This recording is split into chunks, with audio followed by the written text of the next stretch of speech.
হরে কৃষ্ণ। আগামী 12ই ফেব্রুয়ারি বুধবার পবিত্র মাঘী পূর্ণিমার দিন। বছরে দ্বাদশ পূর্ণিমার মধ্যে একটা শ্রেষ্ঠ পূর্ণিমা হচ্ছে এই মাঘী পূর্ণিমা তিথি। খুবই শুভ একটি দিন। এই দিনে একটি প্রদীপ প্রজ্বলিত করে বাড়ির এই স্থানে রেখে দিন।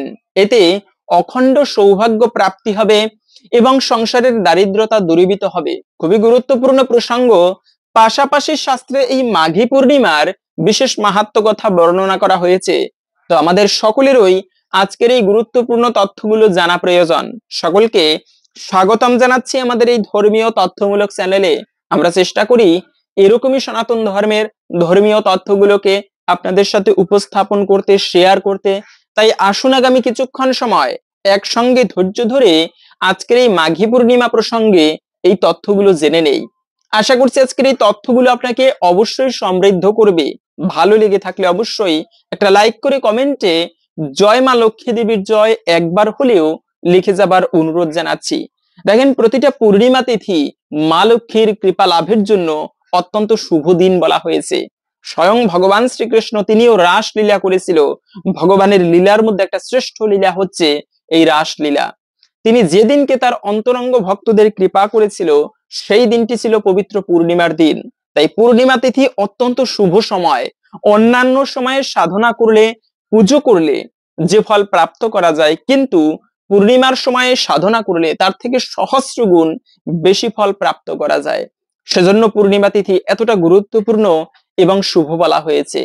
বিশেষ করে নদীতে যেরকম জোয়ার ভাটা হয়, মানুষের জীবনীতেও তেমনি জোয়ার ভাটা হয়। বলা আছে পূর্ণিমার দিনে মানুষের জীবন প্রবাহ ঊর্ধ্বমুখে থাকে এবং অমাবস্যার সময়ে মানুষের শরীরের জীবন প্রবাহ নিম্নমুখে থাকে। তাই ইরা পিঙ্গলার সুশর্মার সুন্দর তথ্য রয়েছে।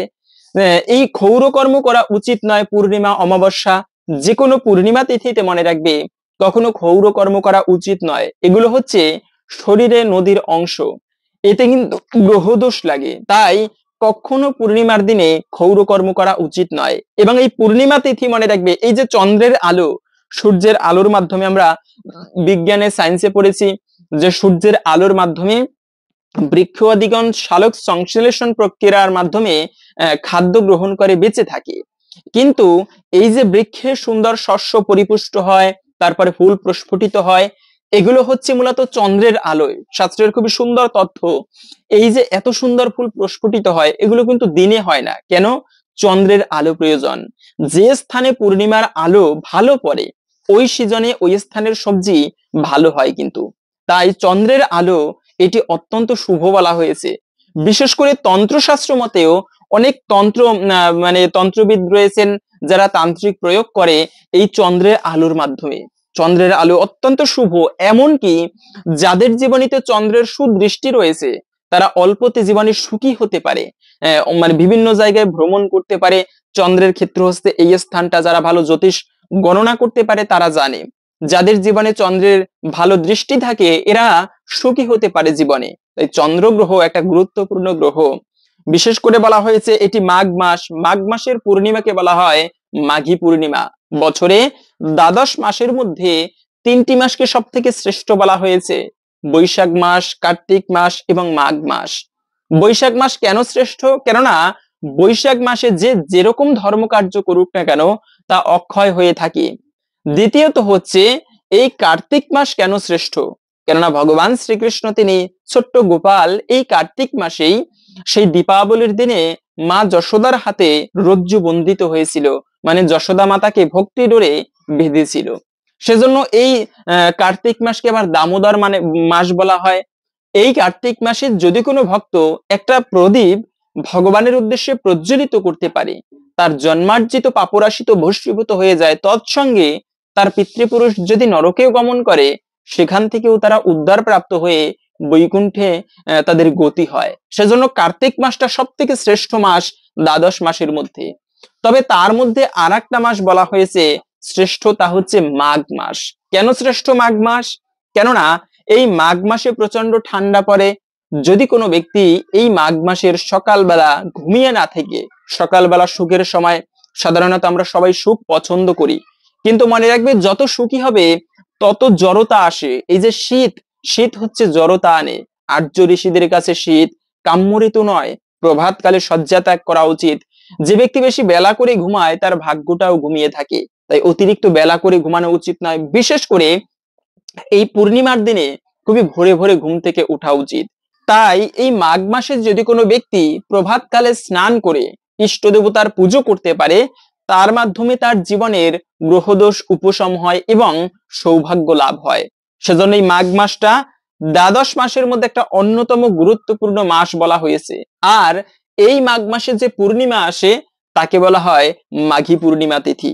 বিশেষ করে এই মাঘী পূর্ণিমায় যদি কোনো ব্যক্তি লক্ষ্মী দেবীর পুজো করতে পারে, লক্ষ্মী দেবীর দিন হচ্ছে কিন্তু বৃহস্পতিবার। সংসারে যদি দারিদ্রতা থাকে, ভগবান বিষ্ণুর 4 জন স্ত্রীর মধ্যে একজন প্রধানা স্ত্রী হচ্ছে এই লক্ষ্মী দেবী। তো সেই লক্ষ্মী দেবীর কৃপা হলে তিনি হচ্ছেন ধনৈশ্বর্যের দেবী। বিশেষ করে প্রতিটা বাঙালি ঘরে কিন্তু এই লক্ষ্মী দেবীর পুজো করা হয়। যদি সংসারে দারিদ্রতা থাকে তবে বলা আছে ঘর বাড়ি পরিষ্কার করে পরিচ্ছন্ন রাখা উচিত, এবং যদি বৃহস্পতিবারে ব্রত করে লক্ষ্মী পুজো করা হয় তবে কিন্তু সংসারে লক্ষ্মী বৃদ্ধি হয়। আর লক্ষ্মী দেবীর কৃপা হলে কেবলমাত্র লক্ষ্মী বৃদ্ধি নয়, সেই সংসারে সুখ শান্তি সমৃদ্ধিতে পরিপূর্ণ হয়। তাই প্রতিদিন ঠাকুর পুজো করা, যে বাড়িতে প্রতিদিন ঠাকুর পুজো করা হয় সেই বাড়ির উপরেও লক্ষ্মী দেবীর কৃপা হয়। কেন?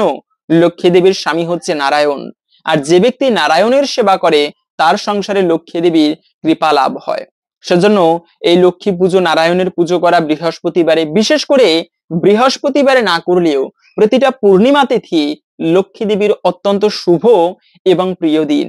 এই সময়ে বিশেষ করে ঘটা করে না পারলেও সংক্ষিপ্ত পরিসরে যেমন খিচুড়ি প্রসাদ করতে পারেন, নৈবেদ্য প্রস্তুত করতে পারেন, পায়েস প্রস্তুত করে তারপরে ফুল, তারপরে হচ্ছে দূর্বা, তুলসী পত্র ভগবানের চরণে নিবেদন করে এভাবে নিজেরা যেভাবে পারেন। অনেকে ভাবে আমি তো পুজো করতে পারি না, আমি কিভাবে পুজো দেব, সেজন্য ব্রাহ্মণদেরকে ডেকে আনে। হ্যাঁ, ব্রাহ্মণ দিয়ে পুজো করানো, যিনি ভালো পুজো করতে পারেন সেই সমস্ত ব্রাহ্মণ দিয়ে পুজো করানো এটি ভালো, কিন্তু মনে রাখবে ঠাকুর পুজো, ইষ্ট দেবতার পুজো এটি নিজের হাতে করা উচিত। সম্রাট কুলশেখর, যিনি চক্রবর্তী সম্রাট ইতিহাসে পাওয়া যায়, ওই রাজা পর্যন্ত নিজের হাতে ঠাকুর পুজো করত। এমনকি প্রহ্লাদ মহারাজ, যার পিতা ছিল বিরোচন, তার পিতা ছিল হচ্ছে বলি, বলি মহারাজের নাতি ছিল এই মানে প্রহ্লাদ মহারাজের নাতি ছিল এই বলি, বলির পিতা ছিল বিরোচন, আমারও একটু ভুল হয়েছে। তো এই বলি মহারাজ, তিনি পর্যন্ত রাজা হওয়া সত্ত্বেও তিনি নিজের হাতে ঠাকুরের সেবা করত, ভগবানের মন্দির পরিষ্কার করত। নিজের হাতে ঠাকুর পুজো করা এটি পরম মঙ্গলময় বলা হয়েছে, কেননা অন্তিম সময়ে এই ঠাকুর সেবার পুণ্য ফল বা স্বীকৃতি সঙ্গে যাবে, আর কিছু সঙ্গে যাবে না। তাই ঠাকুর সেবা করা এটি নিজের উচিত, এর মাধ্যমে ভগবান বেশি প্রসন্ন হয়। ওই ব্রাহ্মণদেরকে পুজো দিয়ে পুজো করালে একটা মানে ভালো, এটা ভালো ফল পাওয়া যায়, কিন্তু নিজে পুজো করলে তার থেকে আরো ভালো ফল প্রাপ্ত করা যায়। তো আমরা প্রথমত জেনে নিচ্ছি সেই পূর্ণিমা তিথি কতক্ষণ থেকে কতক্ষণ থাকবে পঞ্চিকা অনুসারে। তো পূর্ণিমা তিথি শুরু হবে মূলত আগামী 11 ফেব্রুয়ারি মঙ্গলবার রাত 6:58 থেকে, থাকবে মূলত বুধবার 12 ফেব্রুয়ারি রাত 7:09 পর্যন্ত। এই সময়টুকুর মধ্যে এই পবিত্র পূর্ণিমা তিথি থাকবে। সেজন্য উদয়া তিথি মেনে আমাদের এই মানে যারা ব্রত করবে তারা হচ্ছে, বা যারা এই পূর্ণিমা পালন করবে তারা হচ্ছে আগামী 12 ফেব্রুয়ারি বুধবার এই ব্রত পালন করতে হয়, পুজো করতে হয়। এবং যারা লক্ষ্মী দেবীর পুজো করবেন তারা হচ্ছে বুধবারেও করতে পারবেন, মঙ্গলবারেও করতে পারবেন। মানে যখন পূর্ণিমা তিথি শুরু হবে এরপরে আপনারা পুজো আরম্ভ করতে পারবেন। যারা লক্ষ্মী নারায়ণের পুজো বুধবারে করবেন তারা হচ্ছে আপনারা বুধবারের পূর্ণিমার শেষ, যেমন 7:09, রাত্র 7:09 পরে আর পূর্ণিমা তিথি থাকবে না, তো তার আগে আগে পুজো করার চেষ্টা করবেন। অনেকে আছে এই দিনে ব্রত করবে, তো ব্রত করার নিয়ম কি অনেকে জিজ্ঞাসা করে, এই দিনে কি কি খাওয়া যাবে। যদি কেউ ব্রত করতে চান, ব্রত করা ভালো, তো যদি কেউ ব্রত করতে চান আগের দিনে নিরামিষ খাবার গ্রহণ করতে হয়, আমিষ খাবার খাওয়া উচিত নয়, মানে সংযম পালন করতে হয়। এরপরে এই পূর্ণিমার দিনে তারপরে হচ্ছে প্রভাতকালে ঘুম থেকে ওঠা উচিত, কেননা এই পূর্ণিমায়, যে কোনো পূর্ণিমায় মনে রাখবে খুবই সকাল সকাল স্নান করা এটি অত্যন্ত শুভ বলা হয়েছে। সাধুদেরকে, যারা আধ্যাত্মিক স্তরে উন্নতি লাভ করতে চায় তাদেরই কখনোই ঘুমিয়ে থাকা উচিত নয়, বিশেষ করে প্রভাতকালে শয্যা ত্যাগ করা উচিত। সেজন্য সনাতন ধর্মে বিধান দেওয়া হয়েছে, দুর্ভাগ্য দূরীভূত হবে প্রতিদিন কেউ যদি সকালবেলা উঠে কর দর্শন করে। শাস্ত্র মতে বলা আছে একটা মন্ত্র রয়েছে, সেই মন্ত্র উচ্চারণ করে তারপরে কর দর্শন করতে হয়। করাগ্রে বসতে লক্ষ্মী, করমধ্যে সরস্বতী, করমূল্যে তো গোবিন্দায় প্রভাতে কর দর্শনম। এই মন্ত্র বলে কর দর্শন করে গোবিন্দকে, সরস্বতী দেবীকে এবং লক্ষ্মী মাতাকে প্রণাম করতে হয়। মানে হচ্ছে ঠাকুরকে প্রণাম করে দিনের শুরুটা করতে হয়। আগের দিনে দেখা যেত ঠাকুরমা, দাদা দাদি তারা সকালবেলা ঘুম থেকে উঠে তারপরে ইষ্ট দেবতার স্মরণ করে প্রণাম করে তারপরে দিনের শুরু করত। সূর্য দেবতাকে প্রণাম করতে হয়, পূর্ব দিগন্তে তাকিয়ে সূর্যদেবকে ওম জবা কুসুম শঙ্কাশম কাশ্যপিয়ম মহাদুত্তিম ধান্তারিম সর্ব পাপগ্ন প্রণতহস্মি দিবাকর। যে সূর্যের কৃপায় জগৎ প্রাণ স্বরূপ বেঁচে রয়েছে। বলা হয় একদিন সূর্যদেব উদিত না হলে জগৎ নিষ্প্রাণ হয়ে পড়বে। সেই সূর্যদেবকে সকলেরই উচিত ভক্তি এবং শ্রদ্ধার সহিত একটা প্রণাম করা, কেননা সূর্যদেব হচ্ছে সমস্ত গ্রহদের মধ্যে প্রতাপশালী সূর্যদেব, যার পুত্র হচ্ছেন কিন্তু গ্রহরাজ শনি এবং যমদেব।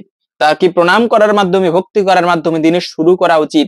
এর ফলেও কিন্তু গ্রহদোষ উপশম হয়, যার জীবনে সূর্যের কৃপা লাভ হয়।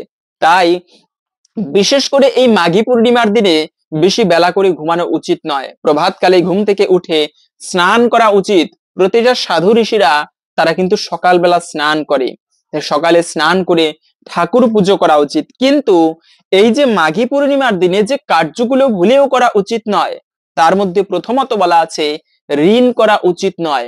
মনে রাখবে চাণক্যের নীতিতে বলা আছে ঋণ, রোগ এবং অগ্নি তিনটাই ভয়ানক বিষয়। এদেরকে যত রেখে দিবে তত আরো বৃদ্ধি পাবে। এই যে ইতিহাসে পাওয়া যায় বা আপনার আশেপাশে দেখতে পারবেন, ঋণ দানা নিয়ে ধ্বংস হয়ে যায় জীবন। যতটুকু সামর্থ্য রয়েছে সে অনুযায়ী জীবন পরিচালনা করতে হয়।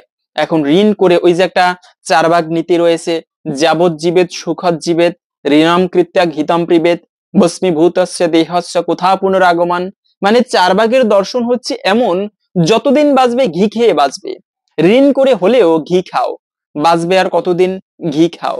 মানে তুমি ঋণ করো কিন্তু ভালো খাও। আসলে প্রকৃত ধর্মনীতি এমন নয়। তুমি যতদিন বাঁচবে সৎভাবে জীবন যাপন করো, ঋণ দানা করা উচিত নয়। ঋণ নিয়ে যদি কেউ দেহত্যাগ করে, তাকে কোনো না কোনো দিন সেই ঋণ শোধ করতে হবে, এতটা সহজ নয়।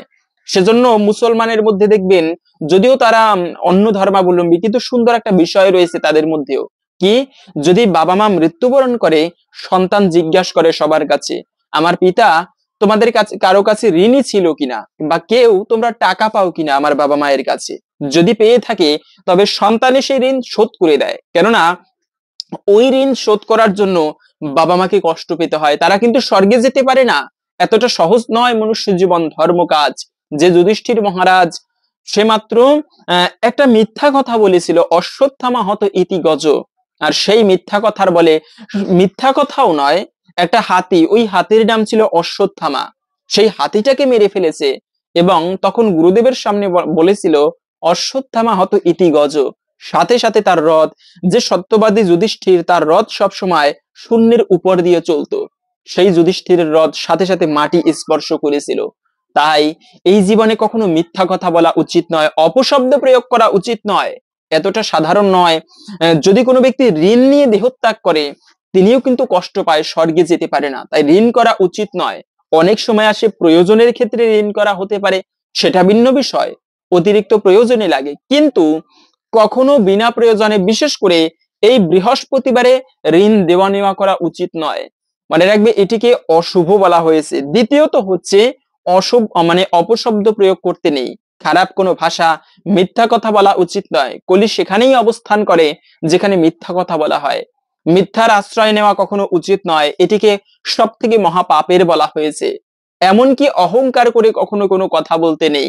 যে দুর্যোধন, ভগবান শ্রীকৃষ্ণ শ্যালক হতো বা শালা হতো সম্বন্ধে দুর্যোধনের, তো ভগবান শ্রীকৃষ্ণকে একবার নিমন্ত্রণ করেছিল সেই দুর্যোধন, যে কৃষ্ণ আমাদের হস্তিনাপুরে একদিন আসবে, তোমাকে ভোজন করাবো। তো ভগবান শ্রীকৃষ্ণ সেই দুর্যোধনের বাড়িতে গেল। তো দুর্যোধনের বাড়িতে গিয়েছে, দুর্যোধন স্বর্ণ থালায় ভগবানকে খেতে দিয়েছে, অনেক পদ, রাজভোগ বলে কথা, অনেক পদ 56 ব্যঞ্জনাদি প্রস্তুত করেছে। ভগবান শ্রীকৃষ্ণ আহার করতে বসেছেন, ভোজনে বসেছেন। ওই সময় বলতে লাগলো যে কৃষ্ণ, তুমি তো এত বাড়িতে নিমন্ত্রণ খেতে যাও, কিন্তু কেউ কি তোমাকে কখনো স্বর্ণ থালায় খেতে দিয়েছে?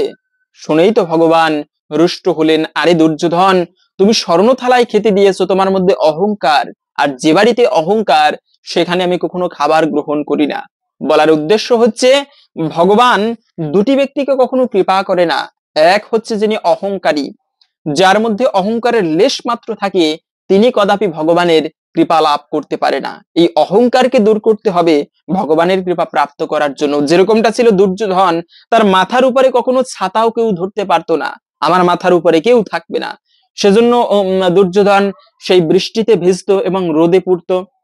তাই এরকম মূর্খামি করা উচিত না। অহংকার করবে কেন? চাণক্যের কথা, জন্ম দিয়েছে অন্যজন, শিক্ষা দিয়েছে অন্যজন, মৃত্যুর পরে তুমি তোমার মৃতদেহটাকে বহন করে শ্মশানে নিতে পারবে না, তাহলে কিসের অহংকার তোমার? জাতস্য হি ধ্রুব মৃত্যু, ধ্রুবম জন্ম মৃত্যুস্য চা। হে অর্জুন, সম্মুখে যাদেরকে দেখতে পাচ্ছ সবাই মৃত, শুধু সময়ের ব্যবধান মাত্র। সবাই মারা পড়বে একদিন, সবাই মৃত। তুমি তোমার কর্তব্য কর্ম করো। তাই এই জীবনে কখনো অহংকার করা উচিত নয়। অহংকার পতনের মূল, যা তো আমরা জানি, কিন্তু আসলেই অহংকার পতনের মূল, এটা প্রকৃতই বাস্তব, যার প্রমাণ হচ্ছে দুর্যোধন।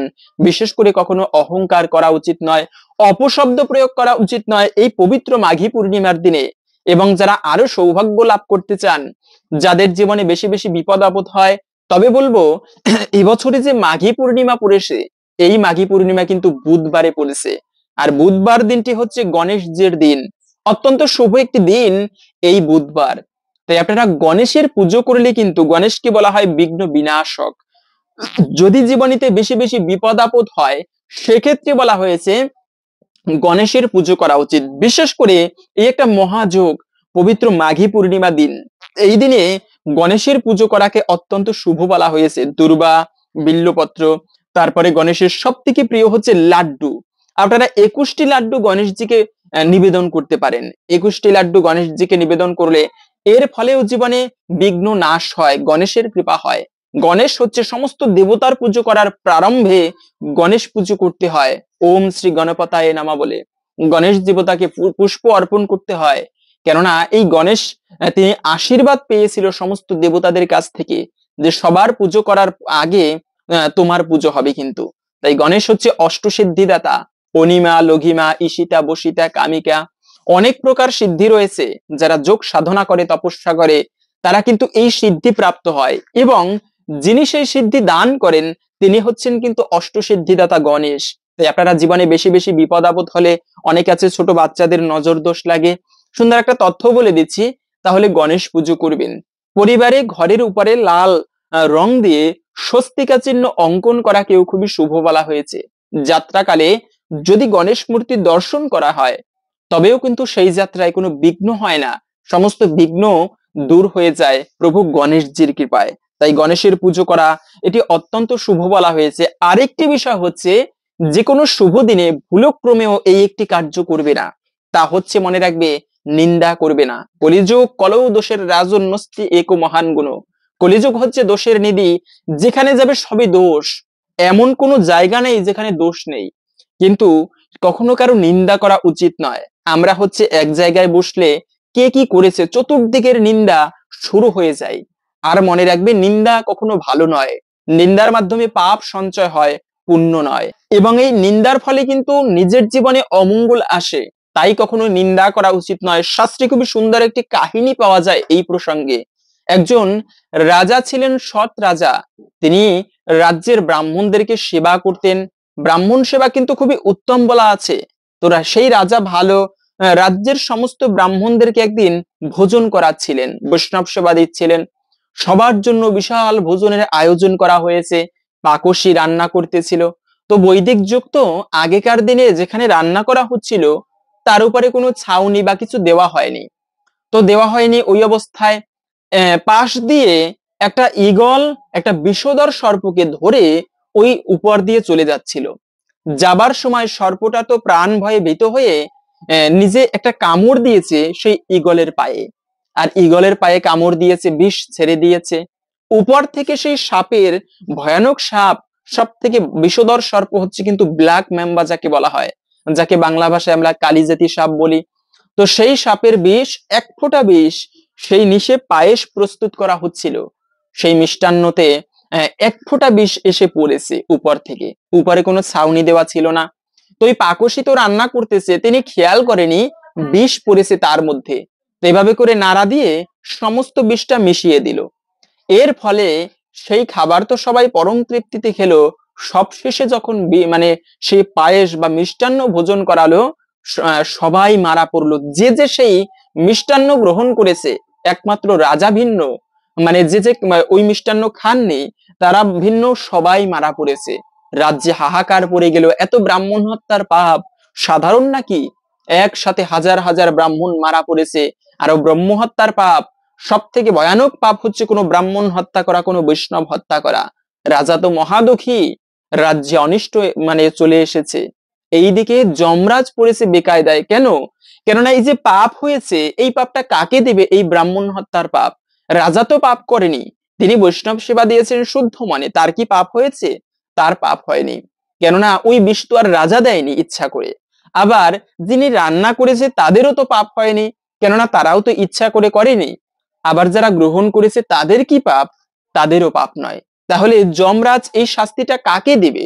ওইদিকে সাপেরও কি পাপ? সাপেরও পাপ নেই। কেন? ও তো প্রাণ বাঁচানোর জন্য ওরকমটা করেছে। তাহলে কি করবে? যমরাজ কাকে শাস্তি দিবে? তো একদিন কি হলো, এভাবে করে অনেক দিন পরে পাশের রাজ্য থেকে একটা ব্রাহ্মণ, খুবই গরিব, কষ্টে দিন কাটাচ্ছিল। তার স্ত্রী বলল যে, শুনেছি পাশের রাজ্যের রাজামশাই খুবই দয়ালু, তুমি একটা কাজ করো, সেই রাজার কাছে গিয়ে কিছু ভিক্ষা চাও, তাহলে রাজা তোমাকে কিছু ভিক্ষা দিতে পারে, আমরা অন্তত পক্ষে একটু ভালোভাবে বাঁচতে পারবো। তো সেই ব্রাহ্মণ স্ত্রীর কথা শুনে সেই রাজ্যে গেল। গিয়ে একজন পথচারীকে দেখে বলল, তুমি কি ওই রাজার রাজপ্রাসাদ চিনো? বলতে পারবে কোথায় সেই রাজার রাজপ্রাসাদ? তখন সেই পথচারী শুনেই তো বলল, আরে তুমি কোন রাজার কাছে যাবে? সে তো মহাপাপিষ্ট। শুনুনি সেই রাজা হাজার হাজার ব্রাহ্মণদেরকে মেরে ফেলেছে খাবারের মধ্যে বিষ দিয়ে। এটা শুনেই সেই পাশের রাজ্য থেকে ভিক্ষা করতে আসা ব্রাহ্মণ, তিনি দুঃখিত মনে রাজার প্রতি একটা খারাপ মনোভাব করে চলে গেল। ওই দিক থেকে যমরাজ বলল, চিত্রগুপ্ত, ওই লোকটিকে ধরে নিয়ে আসো, কেননা এ ব্যক্তি জেনে না বুঝে, না জেনেই রাজার নিন্দা করেছে, তিনি বিনা কারণে রাজার উপরে দোষ চাপিয়ে দিয়েছে। তাই এই ব্যক্তিকে ধরে আনো, এর উপরে সমস্ত শাস্তি দেওয়া হবে। তাই কখনোই কারো উপরে না জেনে না বুঝে কথা বলা উচিত নয়, নিন্দা করা উচিত নয়। এটি মহাপাপের বলা হয়েছে, নিন্দা করা সব থেকে অপরাধের। কখনো কোনো ব্যক্তির নিন্দা করতে নেই, যতটা সম্ভব। এজন্য মৌমাছি হওয়া উচিত। মৌমাছি যেখানে যায় মধু সংগ্রহ করার চেষ্টা করে ভালো জায়গায় পড়তে, ফুলের পাপড়ির উপরে পড়তে, যাতে একটুকু মধু আহরণ করতে পারে। খারাপ ডোবার মধ্যে ফেলে দিলেও মৌমাছি চেষ্টা করে কোথায় ভালো স্থান রয়েছে, মানে কোথা থেকে মধু সংগ্রহ করা যায়। আর একটা মাছিকে, সাধারণ মাছিকে অথবা কাক, ও যেখানে যাবে খুঁজবে কোথায় ডাস্টবিন রয়েছে, কোথায় নোংরা দুর্গন্ধ কাটা জায়গা রয়েছে, ঘা রয়েছে, কেননা ওদের স্বভাবই ওরকম। তো কিছু কিছু ব্যক্তি হয় এরকম যারা দোষদ্রষ্টা, দোষগুলোকে দর্শন করে। একটা ব্যক্তি হাজারো কথা বলবে, যেমন অনেক সময় ভগবানের কৃপায় পাঠ করতে যায়, হাজারো কথা বলতেই পারে, তার মধ্যে কোনটা ভুল হয়েছে সেটা দর্শন করে। কোন ব্যক্তিকে দেখলে ওই ব্যক্তির চলা কেমন, বলা কেমন, খারাপ বিষয়টাকে দর্শন করে। কিন্তু আমাদের উচিত সব সময় ভালো বিষয়কে দর্শন করা, এতে নিজের জীবনে মঙ্গল হয়ে থাকে। দ্বিতীয়ত হচ্ছে যে এই দিনে কখনো মাছ মাংস গ্রহণ করবে না। মনে রাখবে, পূর্ণিমা অমাবস্যায় মাছ মাংস ভক্ষণ করলে এতে মহাপাপ হয়ে থাকে। এমনিতেও মাছ মাংস খাওয়া এটি স্বাস্থ্যের ক্ষেত্রেও ভালো নয়, এতে ভয়ানক ক্যান্সার হয়। এই যে ভয়ানক ক্যান্সার তেলাপিয়া মাছ থেকে, তারপরে হাঁসের মাংস, বেশি কোলেস্টেরল, এটিকে যত কম পারা যায় ভক্ষণ করা উচিত। সাত্ত্বিক খাবার, শ্রীমদ্ ভগবত গীতায় যেখানে ভগবান শ্রীকৃষ্ণ বলেছেন, সাত্ত্বিক খাবার যারা গ্রহণ করে এরা সুস্থ আরোগ্য লাভ করে দীর্ঘায়ু প্রাপ্ত হয়, শরীরটা ভালো থাকে, অনেক দিন পর্যন্ত বাঁচতে পারে। কিন্তু রাজসিক খাবার যারা ভক্ষণ করবে, এদের জীবনে অল্পতে এর রোগ ব্যাধি ডেকে আনে। তাই রাজসিক খাবারের থেকে সাত্ত্বিক খাবার সর্বোত্তম বলা হয়েছে। অতিরিক্ত ঝাল নয়, অতিরিক্ত মশলা নয়, সিম্পল খাবার, এটি খুবই স্বাস্থ্যের পক্ষেও খুবই ভালো এবং চেতনার জন্যও ভালো। বিশেষ করে শাস্ত্রে আরো বলা আছে, পূর্ণিমা অমাবস্যায় যে ব্যক্তি মাছ মাংস ভক্ষণ করবে সে ব্যক্তির মহাপাপ হয়ে থাকে। তাই এই সমস্ত দিনে নেশা করা উচিত নয়। অনেকে বলে সব ছাড়তে পারবো, নেশাটা ছাড়তে পারবো না।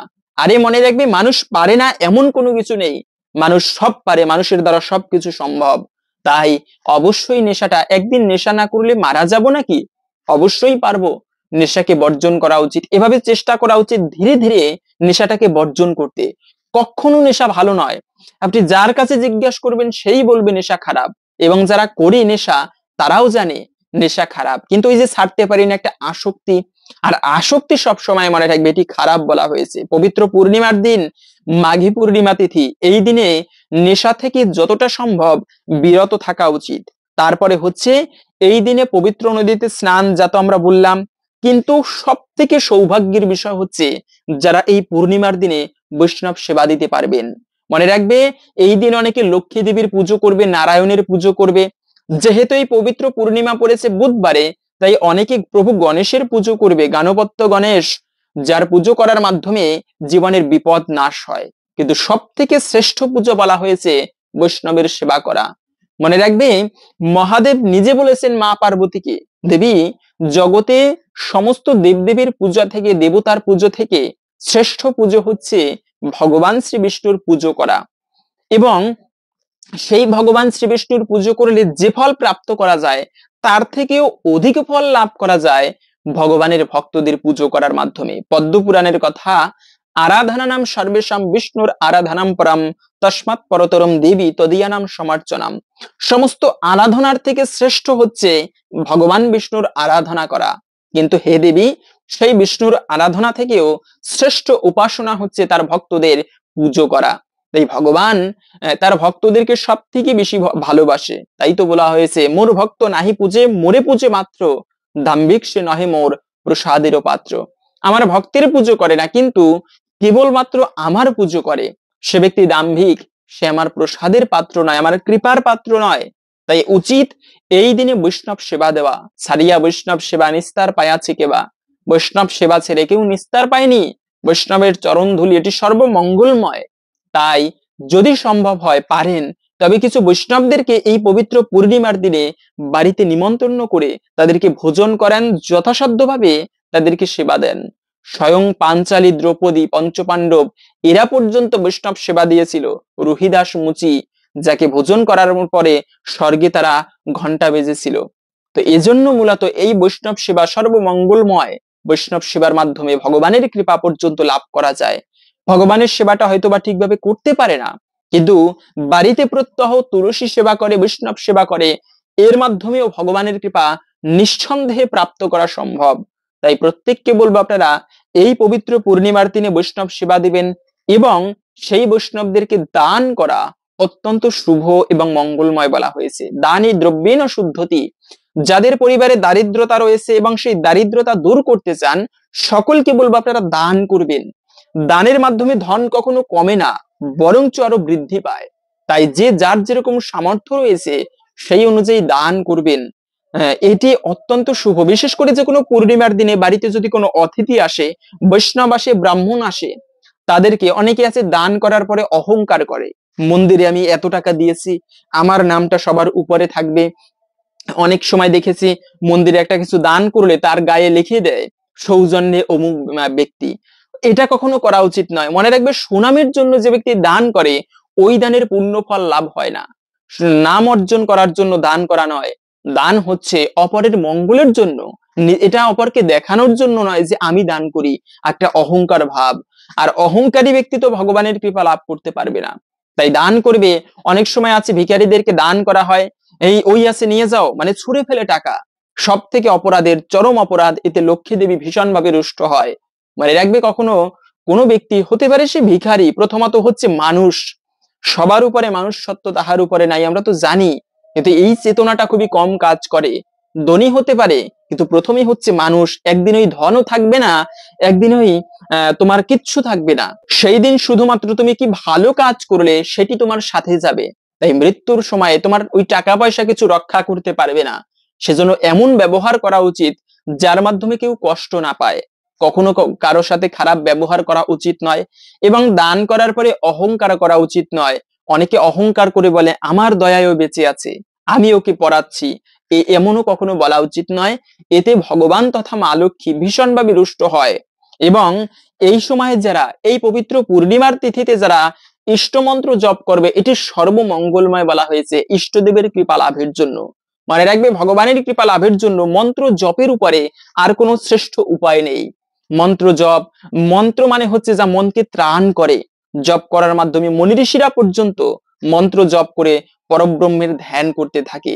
তাই এই মন্ত্র জপ করা, অনেকে আছেন দীক্ষিত, অনেকে দীক্ষিত হয়নি, গুরুদেব যে মন্ত্র দিয়েছে সেই মন্ত্র জপ করাকে পূর্ণিমার দিনে গোপাল মন্ত্র, গায়ত্রী মন্ত্র, অথবা যে মন্ত্রে দীক্ষিত হয়েছেন সেই মন্ত্র জপ করা অত্যন্ত শুভ বলা হয়েছে। বিশেষ করে যদি দীক্ষিত না হয়, সেক্ষেত্রে হচ্ছে আপনারা কলিযুগের যুগধর্ম হরিকৃষ্ণ মহামন্ত্র জপ করতে পারেন। স্বয়ং ব্রহ্মা কলিযুগের কলি সন্তানের উপনিষদের দ্বিতীয় মন্ত্রে বলা আছে, ব্রহ্মাজি নিজে বলেছেন, হরে কৃষ্ণ কৃষ্ণ কৃষ্ণ হরে হরে, হরে রাম রাম রাম হরে হরে, ইতি ষোড়শকম নাম নাম কলিকলমশ নাশনাম না তো পরতর উপায় সর্ববেদেষু দৃশ্যতে। এই 16 নাম কৃষ্ণ নাম মহামন্ত্র, এটি কলিযুগের যুগধর্মে কলিযুগের পাপ নাশের জন্য উদ্দিষ্ট। আমি সমস্ত বেদ দেখেছি, সর্ববেদেষু দৃশ্যতে, সমস্ত বেদ দর্শন করেছি, কিন্তু এই হরে কৃষ্ণ মহামন্ত্রের উপরে অন্য কোনো মন্ত্র নেই, অন্য কোনো মন্ত্র পেলাম না। তাই এই হরে কৃষ্ণ মহামন্ত্র সকলে জপ করবেন আকুল প্রাণে। যদি কোনো ব্যক্তি, একটা মাতৃহারা শিশু, পদ্ম পুরাণের কথা, একটা মাতৃহারা শিশু যেরকম মাকে পাওয়ার জন্য কান্না করে, কোনো ব্যক্তি যদি মন্ত্র জপ করে সেরকম আকুল প্রাণে ভগবানকে ডাকতে পারে, তবে নিঃসন্দেহে ভগবান শ্রীকৃষ্ণ তাকে কৃপা করবে। এটি নিঃসন্দেহে কৃপা করবে, একদিন না একদিন ভগবানের কৃপা লাভ হবে, জীবনের দুর্ভাগ্য দূরীভূত হবে। তাই আপনার এই মাঘী পূর্ণিমার দিন, বছরের শ্রেষ্ঠ মাস মাঘ মাস, আর সেই মাঘ মাসের পূর্ণিমার দিনে প্রত্যেকেই বলবো, যারা কৃষ্ণ নাম জপ করেন কিংবা না করেন, অন্তত পক্ষে 2 মালা 108 বার করে এরকম 2 মালা জপ করবেন হরে কৃষ্ণ মহামন্ত্র। এর মাধ্যমে জীবনে সৌভাগ্য আসবেই। এর পাশাপাশি এই দিনের শাস্ত্র কথা পাঠ করা, আলোচনা করা কেউ শুভ বলা হয়েছে। এখন আমরা জেনে নিচ্ছি ভিডিওর মূল প্রসঙ্গ। এই দিনে প্রদীপ প্রজ্বলিত করে কোথায় রেখে দিবেন। তবে তার পূর্বে শাস্ত্রে এই মাঘী পূর্ণিমার বিশেষ মাহাত্ম্য কথা বর্ণনা করা হয়েছে। এই দিনে যারা ব্রত করে লক্ষ্মীনারায়ণের পুজো করবে তারা কি ফল লাভ করতে পারে, শাস্ত্রে সুন্দর কাহিনী এই প্রসঙ্গে বর্ণনা করা হয়েছে। সকলকে বলবো, যারা ব্রত করবেন কিংবা না করবেন, ধৈর্য ধরে এই ব্রত মাহাত্ম্য কথা আসুন শ্রবণ করি। এতে অনেকাংশেই এই ব্রতের ফল লাভ করা যায়। তাই আসুন আমরা এখন ধৈর্য ধরে এই পূর্ণিমার ব্রত কথা শ্রবণ করি, তারপরে ভিডিওর মূল প্রসঙ্গ জেনে নিচ্ছি। পবিত্র পূর্ণিমায় মা লক্ষ্মীর ব্রত কথা। এক দেশে এক রাজা ছিলেন, তার হাটে যে সকল জিনিস বিক্রি হতো না তিনি তা যথাযোগ্য মূল্য দিয়ে কিনে নিতেন। একদিন একটা কামার একটা লোহার স্ত্রী মূর্তি করে হাটে বিক্রি করতে এসেছিলেন, সেটা কেউ কিনলে না। তখন সে ব্যক্তি রাজপথে ফেরি করতে বেরোলো। তোমরা কেউ অলক্ষ্মী নেবে গো, এই বলে চিৎকার করতে লাগলো।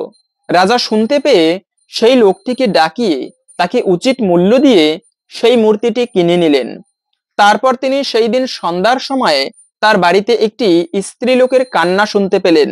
রাজা তাড়াতাড়ি গিয়ে দেখলেন যে ঠাকুর ঘরে লক্ষ্মীর মতো একটি সুন্দরী স্ত্রীলোক বসে কাঁদছেন।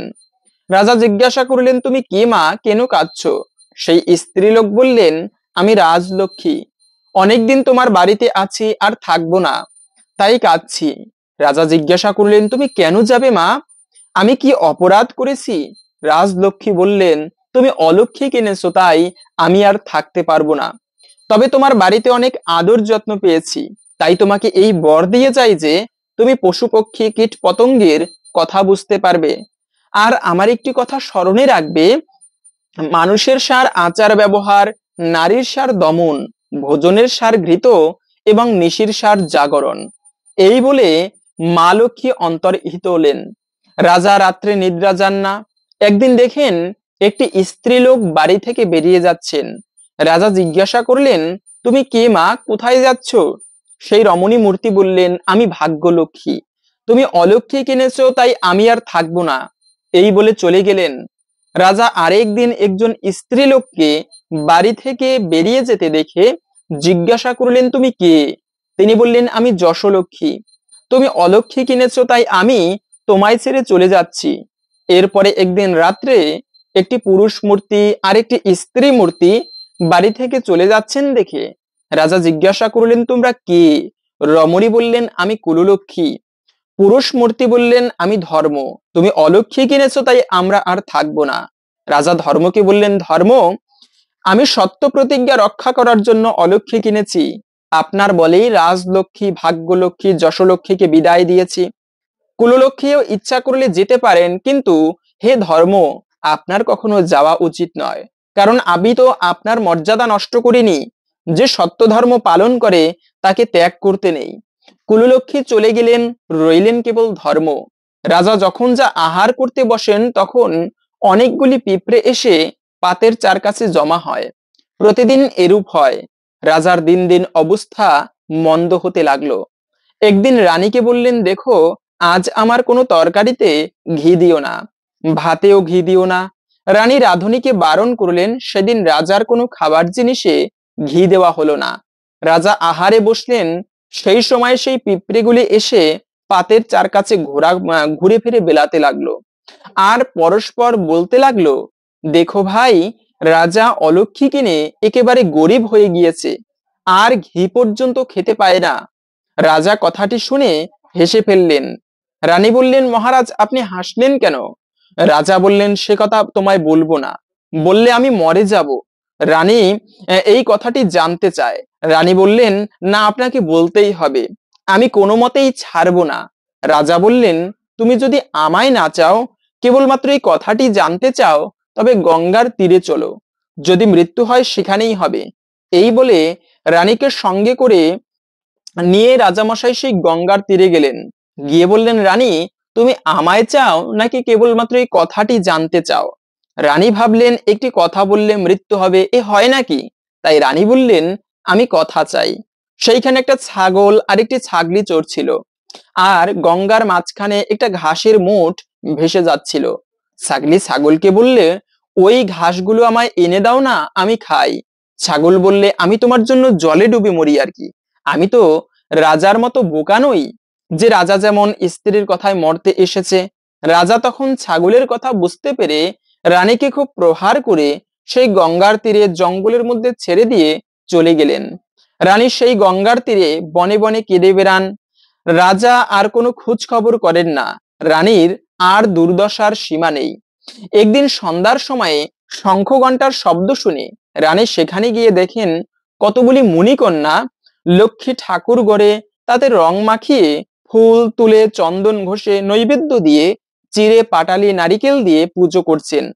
দেখে রানী বললেন, তোমরা কি করছো গো? তারা বললেন, আজ পবিত্র পূর্ণিমার দিনে আমরা মা লক্ষ্মী ঠাকুরের পুজো করছি। রানী জিজ্ঞাসা করলেন, এ পুজো করলে কি হয়? তারা বললেন, মা লক্ষ্মীর কাছে যে যা বর প্রার্থনা করে তাই পূর্ণ হয়, অলক্ষ্মী দূর হয় এবং সংসারে সৌভাগ্য প্রাপ্তি হয়। তখন রানী তাদের কাছে একটুকু পিটুলি চেয়ে লক্ষ্মী ঠাকুর গড়ে পুজো করে সেই লক্ষ্মীর প্রসাদ চিড়ে নারিকেল খেয়ে তাদের সঙ্গে সেই রাত্রি জাগরণ করে রইলেন। ওখানে রাজার বাড়িতে যে লোহার অলক্ষ্মী ছিল সেটা বিদেয় হলো। যেমন হাতি ঘোড়া ধনরত্ন ছিল, তেমনি আবার সব হলো। রাজা সকালে উঠে ভাবছেন, হঠাৎ আমার আবার এসব কি হলো? ধর্ম বললেন, মহারাজ, ওই অলক্ষ্মীটা কিনেই আপনার অমঙ্গল ঘটেছিল। রানী বনে কোজাগরি লক্ষ্মী পুজো করছেন, তাই অলক্ষ্মী দূর হয়ে রাজলক্ষ্মীর কৃপা লাভ হয়েছে। কেবল সত্যের কৃপায় আবার আপনার সব হলো। তখন রাজা ধর্মকে নমস্কার করে নিজে সেই গঙ্গার তীরে গিয়ে রানীকে খুঁজে অনেক যত্ন করে নিয়ে এলেন। পৃথিবীতে বাড়িতে এসে খুব ঘটা করে মা লক্ষ্মীর পুজো করলেন। ভাগ্যলক্ষ্মী, যশলক্ষ্মী, কুললক্ষ্মী আবার সবাই ফিরে এলেন। সেই থেকে পৃথিবীতে পবিত্র পূর্ণিমার দিনে লক্ষ্মী পুজো, বিশেষ করে কোজাগরি লক্ষ্মী পুজো প্রচারিত হয়ে আসছে। এই ছিল পূর্ণিমার দিনে লক্ষ্মী পুজোর ব্রত কথা। আশা করি বুঝতে পেরেছেন মা লক্ষ্মীর পুজো করলে কি ফল লাভ হয়ে থাকে। তাই এই দিনে, পবিত্র পূর্ণিমার দিনে লক্ষ্মী পুজো করবেন। এবং একটা প্রদীপ প্রজ্বলিত করলেই হবে না, বিশেষ করে একটা প্রদীপ প্রজ্বলিত করে মা লক্ষ্মী এবং নারায়ণের উদ্দেশ্যে নিবেদন করুন। মানে রাখবে, প্রদীপ নিবেদনের ফলে ভগবানের বিশেষ কৃপা লাভ করা যায়। একটা প্রদীপ প্রজ্বলিত করে, ঘিয়ের প্রদীপ হলে এটি সর্বোত্তম, অথবা আপনারা সয়াবিন তেল দিয়ে প্রদীপ প্রজ্বলিত করে মা লক্ষ্মীকে নিবেদন করুন। ঠাকুর ঘর যদি সন্ধ্যাকালে অন্ধকার থাকে, এটিকেও অমঙ্গল এবং অশুভ বলা হয়েছে। সেই সংসার থেকে লক্ষ্মী দেবী বিদায় নেয়।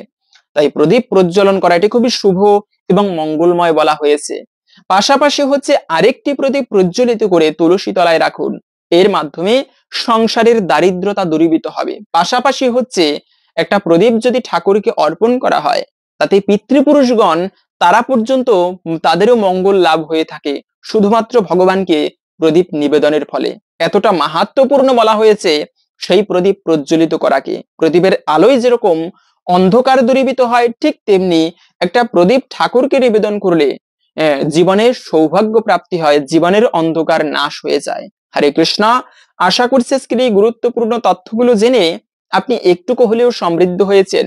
ভালো লেগে থাকলে অবশ্যই একটা লাইক করে কমেন্টে আপনার ইষ্ট দেবতার নামটি অথবা জয় মা লক্ষ্মী দেবীর জয় একবার হলেও লিখে যাবার অনুরোধ জানাচ্ছি। মা লক্ষ্মীর কৃপায় সকলের জীবনে মঙ্গল হোক, এই কামনা করে আজকের ভিডিওটি এখানে সমাপ্ত করছি। হরে কৃষ্ণ।